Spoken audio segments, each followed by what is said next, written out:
Assalamualaikum warahmatullahi wabarakatuh. Perkenalkan, nama saya Maulana Krisan dari Program Studi Sistem Informasi Universitas Terbuka Bandung dengan NIM 0576300169. Kali ini saya akan mengerjakan tugas 3 mata kuliah struktur data tentang deklarasi variabel bahasa pemrograman Java, DFS dan BFS. Kita baca dulu soal nomor 1 di sini.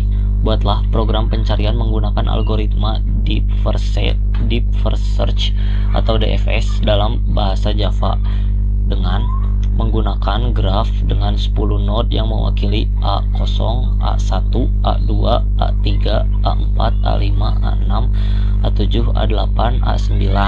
Tentukan sendiri nilai hubungan antar node. Lalu lakukan pencarian angka n pada graf tersebut dengan DFS.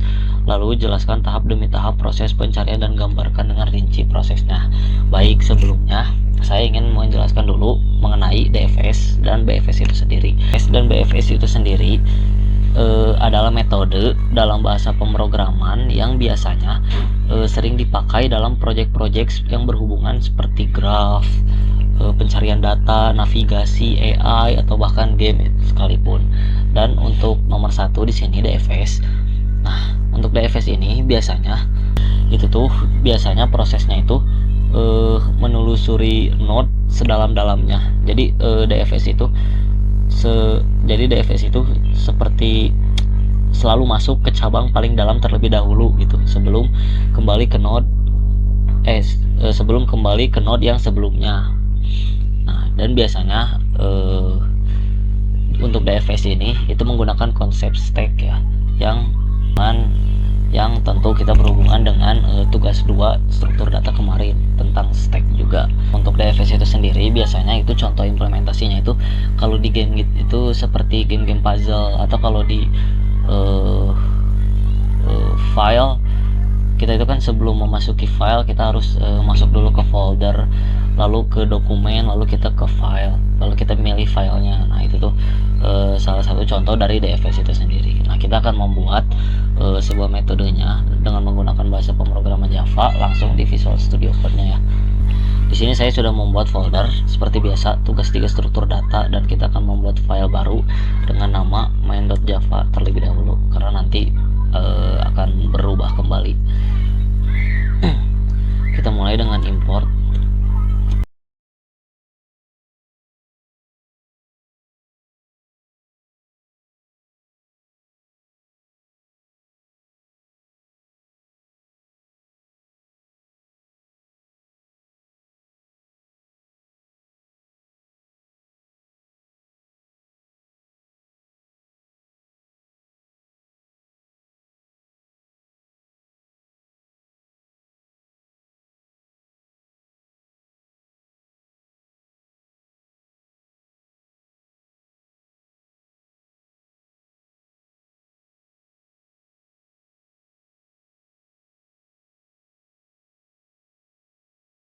Nah, untuk pengerjaan codingan untuk DFS seperti ini kurang lebih ya, cukup panjang. Di sini kita menggunakan static class node, dan kita menggunakan string nama untuk nama-nama node yang tadi A0, A1, A sampai A9, lalu ada integer nilai untuk mewakili nilai yang disimpan dalam node, lalu ada list node neighbor untuk daftar node. Oke. Setelah itu kita menggunakan variabel untuk melacak proses pencarian, itu menggunakan static list string, static boolean, static node, dan static integer. Itu untuk pembuatan grafnya seperti ini dengan membuat 10 node seperti yang tertera dalam soal. Lalu untuk hubungan antar node seperti ini, di mana A0 terhubung dengan A1 dan A2, A1 terhubung dengan A3 dan A4, A2 terhubung dengan A5 dan A6, A3 yang hanya terhubung dengan 1 A7, A4 pun sama terhubung dengan A8, A5 dengan A9, A6 pun dengan A9, A7 dengan A4, A8 dengan A0, dan A9 dengan A7. Untuk tampilan struktur grafnya seperti ini. Lalu untuk visualisasi grafnya, di sini saya menggunakan simbol-simbol seperti ini ya, supaya tergambarkan visualnya nanti pada saat di run. Penerimaan input targetnya seperti ini. Lalu untuk pencarian DFS-nya seperti ini, tampilan hasilnya seperti ini. Untuk metode DFS, untuk metode pencarian DFS-nya, saya menggunakan param node untuk node saat ini, lalu param target untuk nilai yang dicari, dan param visit untuk set untuk melacak node yang sudah dikunjungi, seperti itu. Nah, saya mau menandai node sebagai dikunjungi seperti ini dengan mencatatkan prosesnya dengan seperti ini, dan urutan netboards-nya itu saya menggunakan berdasarkan nama untuk hasil yang supaya hasilnya itu konsisten gitu. Untuk eksplorasi netboardnya seperti ini, dimana DFS masuk terlebih dahulu, dan jika tidak ada netboard yang belum dikunjungi maka akan melakukan backtrack seperti itu. Kita coba run.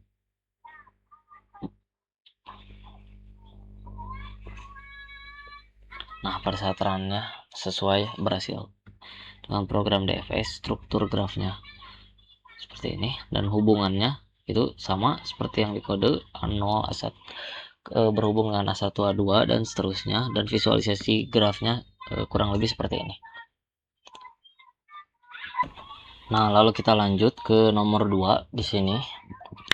Soalnya buatlah program pencarian menggunakan algoritma breadth first search atau BFS dalam bahasa Java. Gunakan graf dengan 10 node yang mewakili A0, A1, A2, A3, A4, A5, A6, A7, A8, dan A9. Tentukan sendiri nilai hubungan antar node, lalu lakukan pencarian angka n pada graf tersebut dengan BFS, dan jelaskan tahap demi tahap proses pencarian dan gambarkan dengan rinci prosesnya.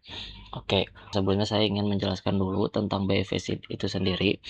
Proses BFS itu sendiri berbeda dengan DFS.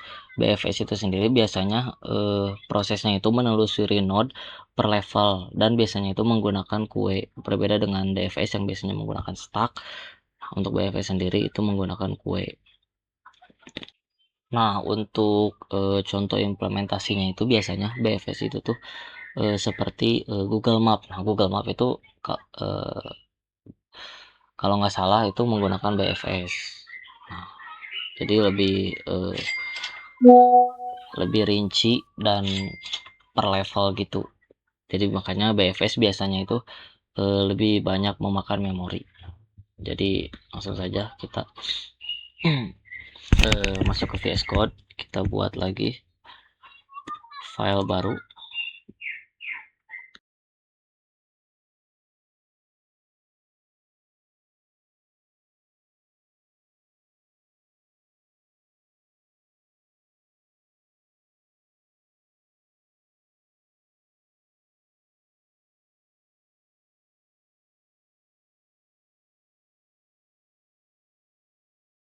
Nah, untuk soal nomor 2 tentang BFS ini, codingannya seperti ini ya. Metodenya cukup banyak, namun cukup cepat juga pengerjaannya, karena di awal kita menyamakan dengan DFS. Dan mulai berbedanya mungkin di sini ya, di metode BFS.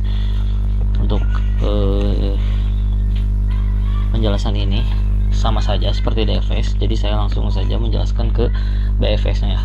Nah, untuk metode BFS ini kita menggunakan kue kan, dan kita hanya sama menggunakan param, namun di sini hanya dua, yaitu start node untuk mode awal pencarian dan target untuk nilai yang dicarinya. Nah, di sini untuk kue kita menggunakan Vivo.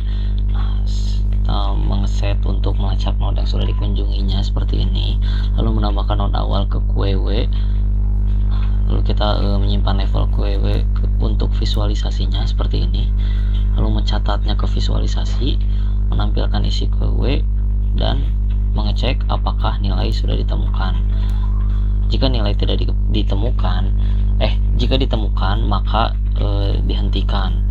Jadi, dan urutan netboards-nya pun berdasarkan nama ya di sini.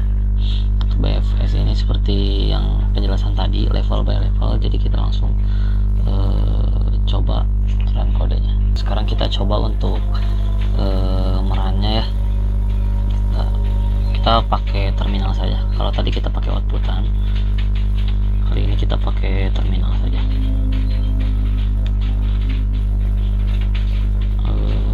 Java BFS.